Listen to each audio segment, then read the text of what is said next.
everybody by the mayor. Fellas, we gotta get the suit on Y'all come on, gather close. Yeah, please. Good afternoon. Thank you for gathering here today. We as clergy across our community are gathered to stand today with our mayor and our CEO of our schools as we roll out the Better, Brighter Futures program. We are in strong support of this program with the mayor, and we're proud to stand with him. We as clergy are here, the president of the United Pastors Mission, Bishop Larry Macon. We also have Dr. A.L. Owens, who's president of Koinonia. We have the former president of the Baptist Ministers Conference, Dr. Leonard T. King. We also have Reverend Norris here, who's of the Cleveland Clergy Alliance, and I'm here, Pastor Aaron Phillips of the Cleveland Clergy Coalition. And we have many other pastors here and leaders to stand in support and always with our mayor. The clergy has had the support of our mayor since his first term, and he absolutely has our support in his next term. Let me now present to you, isn't that good? All right, let me now present to you Dr. Morgan, the CEO of our schools. Thank you, Reverend Phillips, and thank you to Mayor Bibb, who I know we'll be hearing from in a moment, and Dr. Matthews. I know we're in your wonderful house, and all the faith leaders that are here today. As many of you know, last night I shared the recommendations for our Building Brighter Futures plan, which is a plan to ensure that every kid in every neighborhood has access to a high-quality education, no matter where they live, no matter their background, no matter what school they attend. And so this plan is one that will put our city moving forward and ensuring that all kids have access to a quality education. I know that with this plan that there are tough decisions that come with it, but I want us to lean into the brighter future part of the plan. There are two aspects of this plan. We know that there are some schools and students that will be impacted by this plan, but there are a couple of things I want to tell those families and students that are impacted by this plan, or the recommendation, should the board vote on it. One is that every student that is impacted in this plan, 100% of them will have an option to attend a school that has more or equal academic, extracurricular, sports, and student supports opportunities. That's something we can't deliver on right now. 96% of them will attend an equal or greater star-rated school, so they're moving to a higher performing school. 95% of them will be attending a school that is either equal or greater in building condition. That's something we can't deliver on today. And this plan saves us at least $30 million a year, and when you think of that cumulatively over 3 years, that's $90 million towards roughly around $150 million of savings. So it's an efficient plan, a better footprint with better schools. Now, even for students who are not impacted by this plan, if your school is not merging or moving, this will improve our entire system by ensuring that every high school will have access to college credit and career opportunities. Every elementary school will have at least one enrichment course, like Algebra 1, foreign language, CTE programs. It will actually be in all of our elementary schools. Pre-K in all of our schools, but 2 in this plan. And also, eventually 100% of our students being in new or upgraded facilities. So as we go through this plan, I know there's a lot of different things we have to get through, and we will be working with our school community, working with staff to ensure that we're with you every step of the way to support you through this transition should the board vote on this in December. We want to let everyone in Cleveland know that this plan is truly creating a brighter future for all of our scholars and uplifting our community. Thank you so much for your support. Mayor Bibb, thank you for your support, and for all of our faith leaders and so many others in the city, and we look forward to forging ahead. At this point, I will turn it over to Dr. Matthews. Thank you, Dr. Morgan, and to our mayor. Mayor, congratulations. We look forward to the next 4 years. As I am joined by my colleagues today, and as I share my thoughts with you, the city of Cleveland, with regards to our children. More than 2 decades ago, the late Congressman Louis Stokes asked me to succeed him as the co-chair of the Bond Accountability Commission. And during that time, when we looked at facilities, we knew that we had a great challenge. We had resources to build a few, but we didn't understand at that time that we would lose the kind of population that we have lost over the last few decades. And with that, those schools that we were not able to build or rebuild or create the warm, safe, and dry spaces that we desired continue to deteriorate. So therefore, the Building Brighter Futures plan is the way forward to educate our children. But in the midst of that, some will choose to fight it, some will choose to be for it. But while you're choosing, whatever your side is, we choose to stand with our mayor, our CEO, and our children. So wherever we can, we will stand with and for children. Again, you have the right to choose, but at the end of the day, we will stand for the children of the city of Cleveland. Thank you, Dr. Matthews, and to our beloved mayor. Again, we congratulate you on another new term, and to our CEO, Dr. Morgan, Dr. Phillips, and all you have gathered. It's an honor to have our clergy come together for a worthy cause concerning our children, our young people, and our next generation. These past 12 months, I have been blessed to work with the school board and a great team of board members who have also observed the rigorous work of our CEO and all of his staff, who have done critical data and have come to the conclusion that they have come to guide us into building brighter futures. And now that our CEO has communicated well and he has shown transparent vision for the future, we need to come together and support this endeavor. It's all about our children, our scholars, for their future, and making our city such a great city that we can only envision what can happen in the future as our schools become better. And so I want to say that the team of the CMSD and all those who I work with, I'm grateful for our chair of the board and all of the board members, and we will be vetting and looking through more and more all of this vision in order to make a decision. And all we ask is that we would have the support of all of our city individuals in this endeavor. And I want to say, as a minister, as a pastor, pastoring in this city for 30 years and living as a resident in this city, I'm excited about this season. And I believe that there are some fruitful things that's going to occur as a result of this rigorous and this hard work. And so I want to applaud actually the team for all their hard work, study, and preparing themselves, and just glancing over and looking over and vetting through material in order to make these critical decisions. Not easy decisions, and change is always a difficult thing, but we know that we can make a change for the better of our scholars. And I want to thank our CEO again and thank our mayor. Great.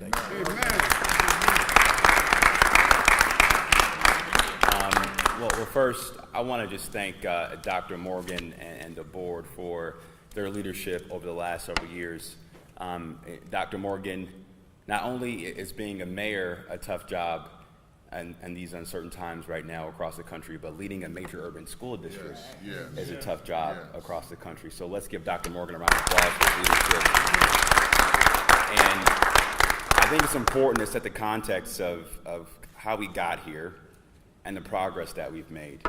As Dr. Morgan mentioned in his presentation to the board last evening, we've seen a nearly 50% reduction in the number of children going to CMSD over the last several decades. And that has required us to make some hard choices about the future of our footprint. I know change is hard. I know change is very hard in Cleveland.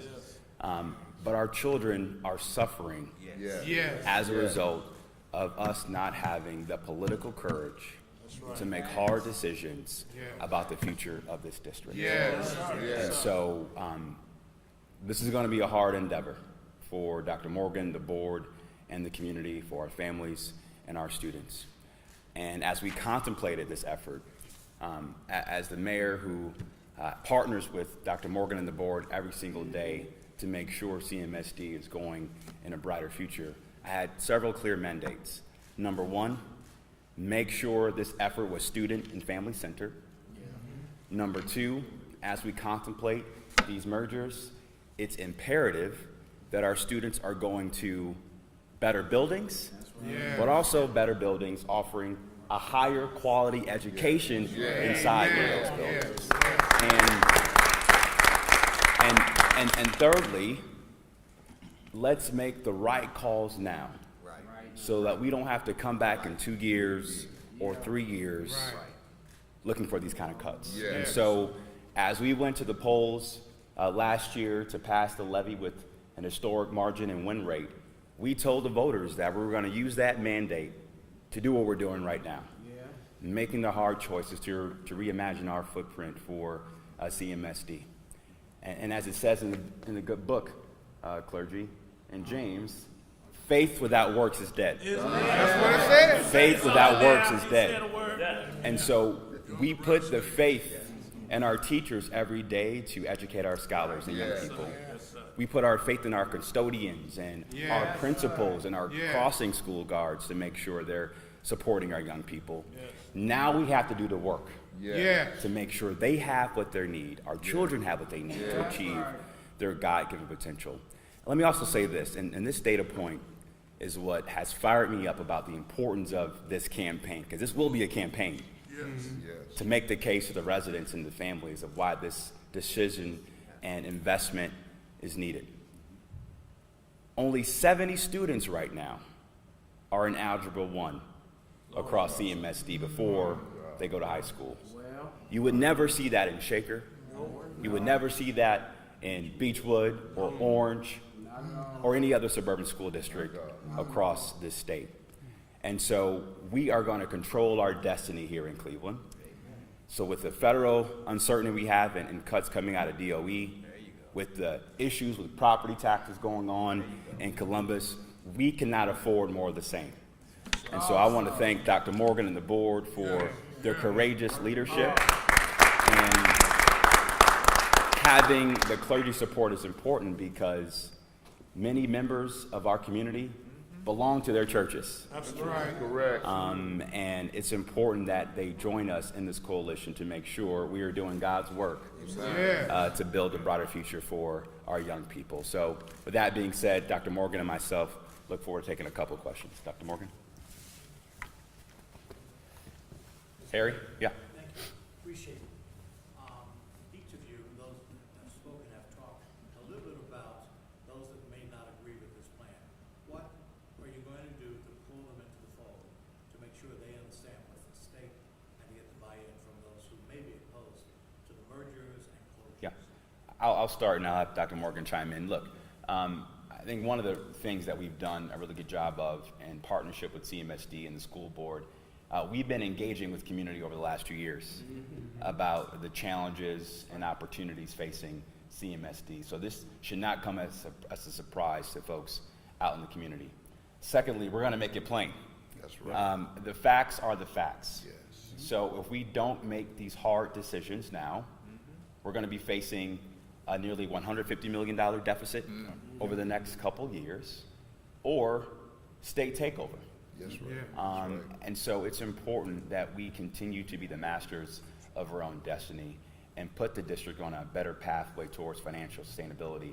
Now, Dr. Morgan and the board have already made a lot of drastic cuts and financial savings to shore up the district's finances. And I want to thank the voters of this city who supported the levy last year. But we're open to alternatives, but the facts are the facts. And for us to make sure our young people have the skills, the opportunity, and the education they need to compete for college, career, and life, CMSD must live up to its full potential, and this plan is a part of meeting that mandate. Dr. Morgan? Yeah, most definitely, and thank you, Mayor. The only thing I would add to that is that we are prepared to support our families in this time. So actually starting today, we are already meeting with staffing groups. We're doing some tomorrow and on Monday. We start both parent and staff meetings on November 12th, and those will go all the way into the first week of December. So going into every impacted school community, and that's not just the ones that are transitioning schools. that are merging into another one, but even those welcoming schools, those welcoming school communities, we're meeting with them. We're also meeting with other staffing groups, those that work at central office, other different groups that work in our system, because we know a plan of this scale impacts our entire system. And so it's important for us to clarify the message, get the message out there, make it clear and plain, and at the same time to get those questions, listen to the feedback. And that's really important for what we're doing to engage in this month between the board's intention to vote. Ramiro, Dr. Morgan, a question about the schools that you'll be taking offline. What's your plan then for what to do with those properties? As I understand it, you'd have to offer them to charters first, right, before you maybe sold them to a developer or something like that? Well, we see this as a unique opportunity at City Hall to make sure we're working in tandem with the district to reimagine what those schools and assets can be. For example, we have a new high school in the southeast side with JFK, and we partner with the district to redevelop the old JFK school site.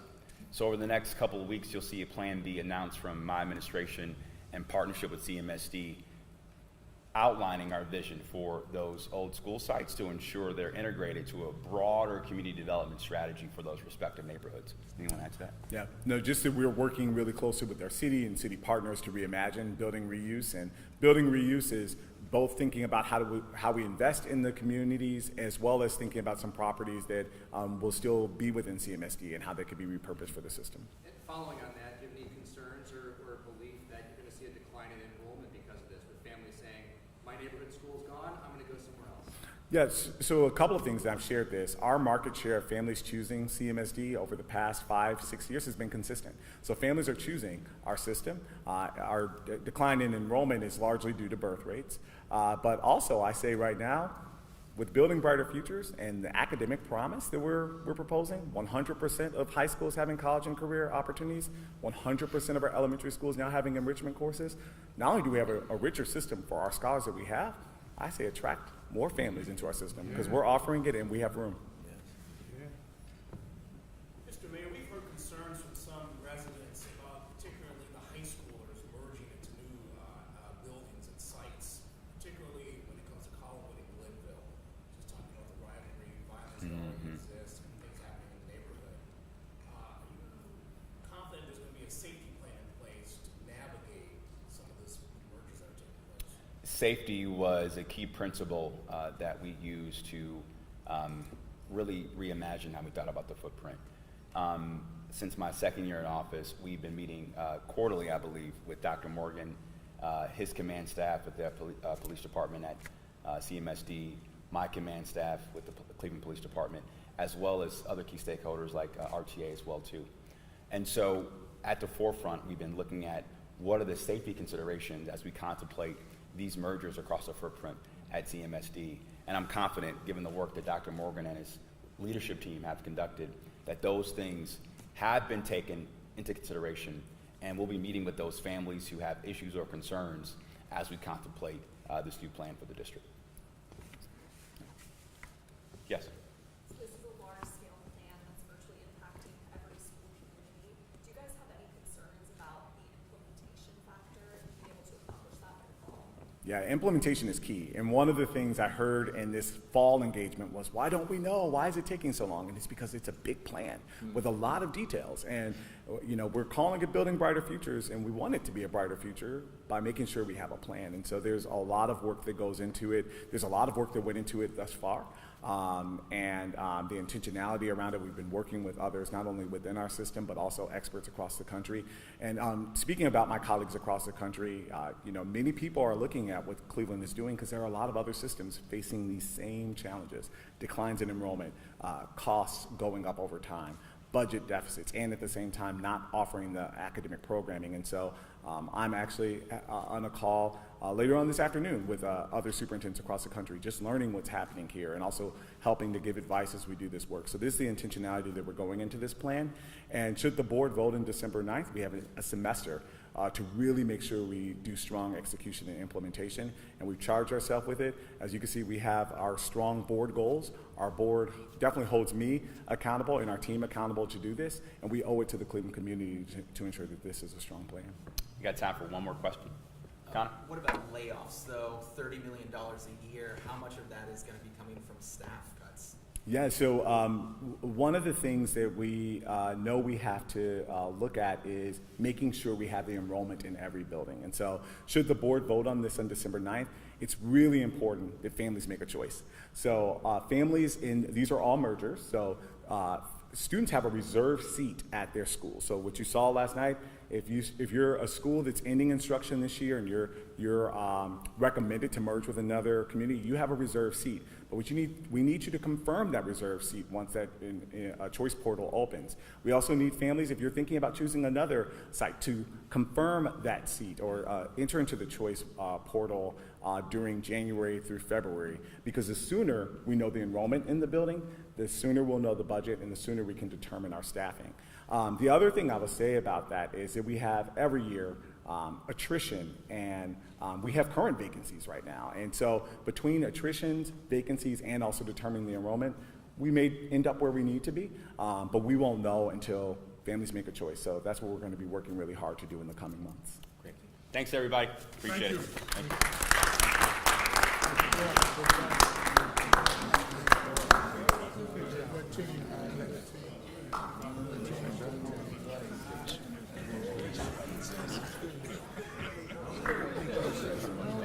Thank you. I didn't even see the time.